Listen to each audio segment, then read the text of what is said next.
manood sa programang ito kung saan ako ay pinayagan muli ng korte makapagbigay ng isang video message sa inyo pong lahat. Kinalulungkot ko po na baka hindi ako payagan sa face-to-face debate, pero sa kabutihang palad binigyan ng pagkakataon ng korte na makapag-video message sa inyong lahat. Ang una-una ko pong advokasya, ako'y magtatrabaho po. Pupunta ako sa politika, hindi ko hanap ang pera. Hindi ko hanap ang katanyagan. Nasa akin na po lahat yun. Hindi ko na po kailangan yun. Ako'y magtatrabaho lang at tutulong para mabigyang solusyon ang ating mga kinakaharap na problema. So, yung aking pong paggobyerno ay ang tinatawag na laban sa korupsyon, yung governance and anti-corruption. Gagawin ko ang isang pagtatatag ng isang truth commission. Binubuo ito ng mga ordinaryong mamamayan upang imbestigahan ang mga kaso ng korupsyon sa loob ng ahensya ng gobyerno. Susuportahan ang pananaw na ito ng isang advokasya pa rin na may parusang kamatayan ng gobyerno. Susuportahan ang pananaw na ito ng isang advokasya pa rin na may parusang kamatayan o death penalty sa mga korap na politiko na napatunayang may sala sa malawakang pagkubkub o sa pagwawaldas o pandarambong ng pera ng mga Pilipino. Yan po ay advokasya rin ng isa kong kasamaan sa PDP Laban, si Atty. Vic Rodriguez. Pareho po kami riyan. Death penalty. Binaban niya ang ceiling ng plunder from 50 million, naging 1 million na lang po. Kung ako matutupad, kahit po 1,000 lang, kailangan may death penalty na. Sapagkat ang maliit na pagnanakaw at ang malaking pagnanakaw, pareho lang yan sa harap ng Diyos at sa harap ng batas ng tao. Pangalawa po, yung sa kalusugan. We need a healthy Philippines. Puro kailangan malusog ang mga tao. Matanda man o bata man o binata man o babae man. Kaya sa kalusugan, ini-endorso ko ang Mobile Health Services Program upang dalhin ang serbisyo ng kalusugan sa lahat ng ating mga mamamayan. Mga kabilang na rito ang pamamahagi ng libreng gamot.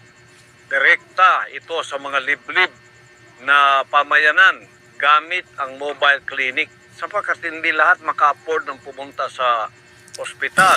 Ako po ay nagkaroon ng pneumonia. Dinala ko doon sa Philippine Heart Center. Nakita ko doon ang mga nakalinyang tao sa kanilang garahe, yung kanilang parking lot. No? Nagtanong-tanong ako, ang ito nasa 1 buwan, 2 buwan, 3 buwan na doon sila. Naghihintay para mapagamot. Hanggang iba'y namatay na nga.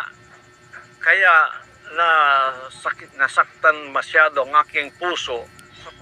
Ito ang isa sa aking nakikitang hindi inaasikaso ng ating pamahalaan. Kaya nga ang PhilHealth, mahalaga yan. Merong budget pero hindi ginagamit doon sa kalusugan na dapat ito'y ipamigay na libre ang gamot sa lahat ng tao sa Pilipinas. Bilyon-bilyon po ang pera natin yan, ngunit hindi ginagamit sa wasto. So, ipalalawak ko ang saklaw ng PhilHealth upang masaklaw ang mas maraming panggamot, outpatient, pangangalaga, at mga programa sa pagpapagaling o yung rehabilitation para sa mga pamilyang may mabababang kita. Sapagkat, tingnan ninyo pagka nagkasakit ang isang taong dukha, kung meron man siyang ipon, lahat ng yan ay mauubos. Kung meron man siyang munting ari-arian, tulad ng lupa o bahay, ipagbibili pa yan. Kaya nagiging dukha sila dahil dyan sa problemang yan. Meron tayong PhilHealth. Asahan po ninyo, pag ako ay naging senador, inilukluk ako kasama ng aking mga kasamahan sa PDP Laban, ipaglalaban ang kalusugan ng ating mga mamamayang Pilipino. Libre gamot, lahat-lahat. pati doktor, pati hospital. Ipaglalaban ko po yan. Malaking laban ito sa Senado. Di ko si Kibuloy. Yung, Kadig iskala sa marami Pinas ko ang ni Kibuloy. dito Dapaw. sapagkat hindi naman lahat tulad ko Apa ganyan iglesia ni zero Cristo? corruption. Siya ang iglesia. Kaya nga Pero nawawala ikaw na yung, iskala ni Kibuloy. yung budget ng PhilHealth dahil kinukorrupt ito. Kibuloy. Na dapat ilagay sa pangkalusugan. Saan nilagay? Sa tulay. Wala Senador? ka naman nakitang tulay. Nadagan doon. Oh. Mm. At yun ay Amay na mali. ako Duterte. Ha? Dahil ako sa Itutuloy Duterte. po natin yan. Kaya ang aking Peso sa pangatumpasya Ama makagawa sa inyo na makadaw gini. Kay gumikan siya ka ito ng ay isa rin karisa ang kabuang. pagpapasya ko. Igukod Pagpapawas ng gobyerno ng kay sige ni. kahirapan. Supporter mo ng Poverty Duterte nga. Alleviation Program. Magpapasa ako ng Philippine Food Security Enhancement Act Ha? na magbibigay ng kapital sa mga Si magsasaka Risa gani nga para sa bukod ka na produksyon ng senador iso si agrikultura, Risa. makapagbigay ng modernong kagamitan sa Kay human pagsasaka rights lagi upang ko no, human suportahan rights. ang mabisang produksyon, pamamahagi at pag-iimbak ng pagkain. Susulong din natin yung tinatawag na utilities program upang magbigay ng Be, subsidiya maghimo-himo ang gani gobyerno kaso sa be. mga bayarin Pwede sa ang tubig basta at baydan ka. kuryente. Ya kadikit Na ko senador kay nakatuon gukod sa sa mga ni Risa pamilyang kay may mababang kita. si Risa si Ako, Duterte kasama rin kalaban ako sa sa- sila. Ako'y natutuwa sapagkat si Mm.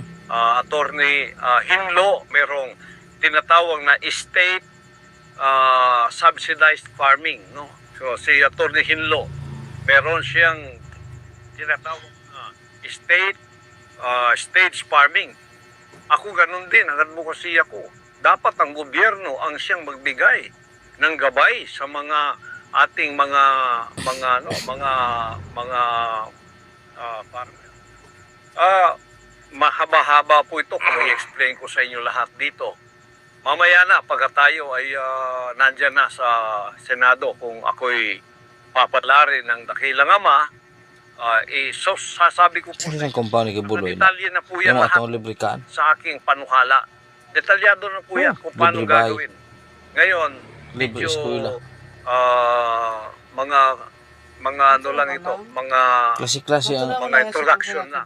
klase-klase ang atong asang Kibuloy. Pagkatapos, Ang Russian hindi lang ang pamayanan ng dapat malusog na Pilipinas, kundi may edukasyon na Pilipinas. Kasi nakita ninyo, ang edukasyon natin, napakababa. Marami ang college graduate pero hindi naman makapagtrabaho. So magpapasa ako ng School Infrastructure Development Bill upang maglaan ng mga pondo para sa pagpapabuti ng pasilidad ng paaralan, lalo na sa mga rural na lugar upang matiyak ang kalidad ng edukasyon.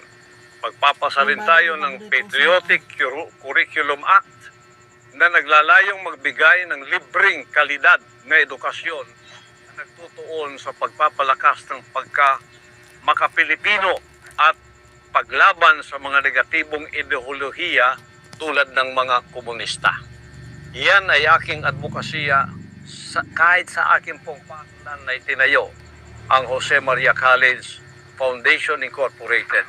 Kita ninyo dyan, napakarami ko na pong advokasya para sa ating mga Pilipinong kabataan para maging lawyer, maging abogado, pipili lang sila ng kurso nila. Iyan po ay libre lahat sa akin pong pangangalaga sa JMCFI. At yan, kung ako ay may luluklok bilang isang senador, palalawakin ko yan. Paaralin natin ang napakaraming mga patriotic Filipinos na magkaroon sila ng curriculum na magiging mahal nilang Pilipinas at mailayo sila sa mga nakakasirang ideolohiya na nagtatanim ng galit o hate. Yan ay ang CPP and PMD.